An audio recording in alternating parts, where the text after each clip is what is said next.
एक तीसरा व्यक्ति आया, ह्वेनसोंग। एक तीसरा व्यक्ति भारत आया, ह्वेनसोंग। मतलब दो व्यक्ति पहले आ गए, मेगास्थनीज जो प्रसिद्ध व्यक्ति था जिसने इंडिका पुस्तक लिखी थी, दूसरा व्यक्ति आया था फाहियान, और तीसरा व्यक्ति आ रहा है ह्वेनसोंग। ह्वेनसोंग इसका नालंदा से बड़ा संबंध रहा है। ह्वेनसोंग का नालंदा के साथ बड़ा जुड़ाव था, बहुत लगाव था। यह आदमी काफी दिन तक नालंदा में रहा था। यह चीन का यात्री था। कहाँ का यात्री था? चीन का। और राजा हर्षवर्धन के दरबार में यह भारत आया था।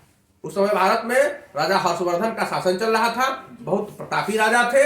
और यह भी वह उसी मार्ग का अनुसरण किया, गोभी मरुस्थल पार करते हुए, और 630 ईस्वी में भारत पहुंचा। 630 ईस्वी में भारत पहुंच गया। और भारत कहां पहुंचा? तो राजा हर्षवर्धन की राजधानी में पहुंच गया। राजा हर्षवर्धन की राजधानी कन्नौज थी।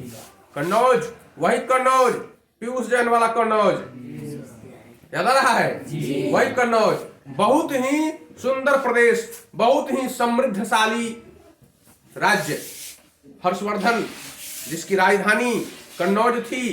कन्नौज को कान्यकुब्ज भी कहा जाता था। कान्यकुब्ज ब्राह्मणों की एक शाखा है, कान्यकुब्ज। जानते हो? जानते हो? नहीं। सांडिल्य ब्राह्मण, कान्यकुब्ज ब्राह्मण, सांख्यद्वीपी ब्राह्मण, नाम सुना है? नहीं सुना है? लोग कहता है सकलद्वीपी ब्राह्मण है सबसे गेल गुजर है। सुना है? नहीं सुना है? नहीं। सांख्य द्वीपी को कहते हैं सकल द्वीपी। और ब्राह्मणों में सबसे उत्तम श्रेणी के ब्राह्मण कौन माने जाते हैं? कान्यकुब्ज। मतलब जो कन्नौज के निवासी थे और कन्नौज से किसी कारण भाग कर कहीं दूसरे प्रदेशों में बस गए, तो वे लोग अपने आप को सबसे श्रेष्ठ ब्राह्मण के रूप में बताते हैं। यही कान्यकुब्ज था, कन्नौज, राजा हर्षवर्धन की राजधानी।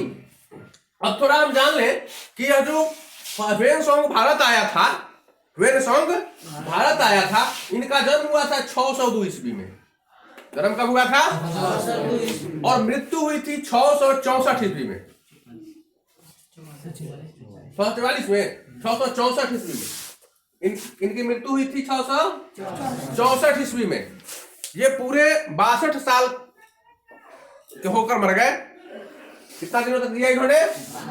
और ये इतना विद्वान था, बचपन में ही इतना विद्वान था कि 13 वर्ष की आयु में पूरा बौद्ध ग्रंथ रट गया। यह व्यक्ति ह्वेनसोंग 13 साल की आयु में पूरा बौद्ध ग्रंथ को रट गया। इतना रट गया कि 13 साल की उम्र में बौद्ध मठ हुआ करता था। उस समय जैसे कि हिंदुओं में भी मठ मंदिर होता था, नहीं सुना है? मठ नाम सुना है? कबीरहा मठ, राजेपुर मठ। तो हिंदू में भी मठ होता था, और कबीर दास के अनुयायी लोग भी मठ बनाते थे। और ये मतलब बौद्ध लोग भी मठ बनाया करते थे, जिसको बौद्ध विहार कहते थे। तो वहां जमीन उमीन काफी रहता था। जो भी कहीं से यात्री आया, रहा, खाया पिया, सब उधर ही रहता था। तो बौद्ध मठ का मठाधीश बन गया। महंत से नाम सुना है? महंत, मठ के महंत, बेचारा महंत बन गया। कितने साल की उम्र में बन गया?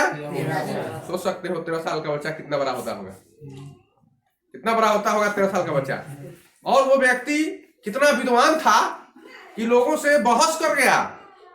बौद्ध धर्म के सारी किताबों को रट गया, सारा धर्म सुना दिया। और यह व्यक्ति इतना महान हो गया कि 13 साल की उम्र में उसको महंत बना दिया गया, मठाधीश बना दिया गया। तो 15 साल भारत में रहा। भारत में 15 साल रहा। फिर उसके बाद चला गया नालंदा। और नालंदा गया तो नालंदा में बड़े बड़े विद्वान आचार्य रहते थे। नालंदा विश्वविद्यालय में वहां शीलभद्र नाम के बड़े बहुत ही विद्वान योग गुरु थे। शीलभद्र से इसने योग विद्या सीखा।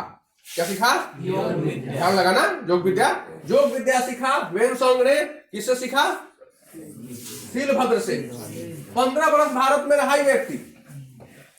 15 साल तक भारत में रहा और किताब लिखा जिसका नाम था CU की। इसने एक पुस्तक लिखी भारत के यात्रा वृत्तांत पर, जिसका नाम था CU की। और ये व्यक्ति जब वहां वापस गया, चीन गया, तो बताया जाता है कि किसी कारणवश ये मरा। इसकी खोपड़ी एक मठ में रख दी गई, खोपड़ी।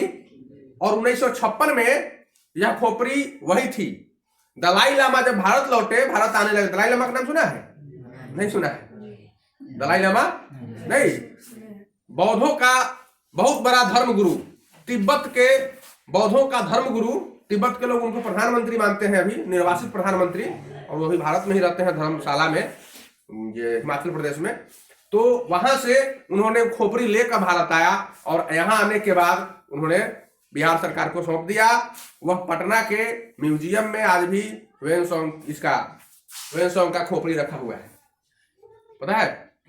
नहीं, कहीं पटना जाइएगा म्यूजियम में तो देखिएगा वेनसोंग की खोपड़ी वहां आज भी सुरक्षित रखी हुई है।